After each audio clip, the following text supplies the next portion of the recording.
karon atong ipangsukod ning ato ang mga blazer nga na-order sa online. So, this is ukay-ukay ra ha. Ukay-ukay ra ni siya. And there's nothing wrong wearing ukay-ukay. Mas nindot man gani ang quality sa ukay, di ba? So, ang price range ani, ang pinakamahal nga ako ang namain ani is 399 pesos kay nag-lock man ko. So, kung i-grab nimo mag-additional kag 50 pesos. Kung imo ang i-lock, mag-additional ka og 100 pesos. So, mo na ako asa ka item dire nga ako ang gilakay para jud makuha nako. So, mo ni siya tanan. So, ato ni siyang isukod isa-isa, okay?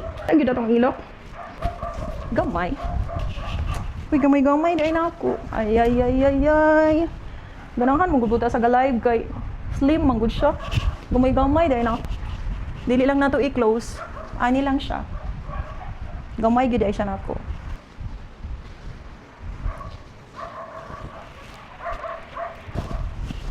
Pero dali ra lagi siya makailis katong nag-live selling. Dali ra kay siya maka. Oh, mo ni sakto na ko. Sakto ra ni.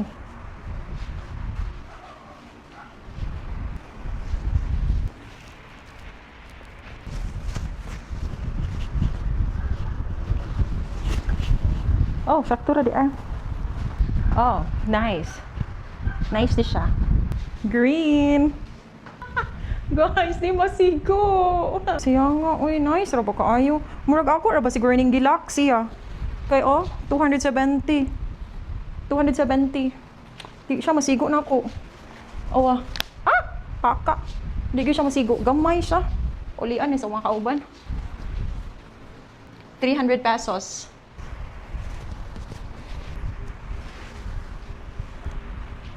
Sus, lamiar ba jud? Ganahan na ba jud ko kaadyo ani? Sayang nga, di gyapon masigo. Last but not the least, gilak gyud din ako, oh. 399. Pastilan. Kay di mo manigisuot dito sa manikin. Aray ko. Sa muka po doy. Di gyud sa mga sigo, pastilan. Saon ka ni tanggalon eh sa mani. Di gyud sa masigo ganahan na bagod kay ko ani gilak pa jud din ako. Induta man gud putong gasuot lagi ani ba sa ang seller ba nice man gud pud siya tan-awon. Hay naku.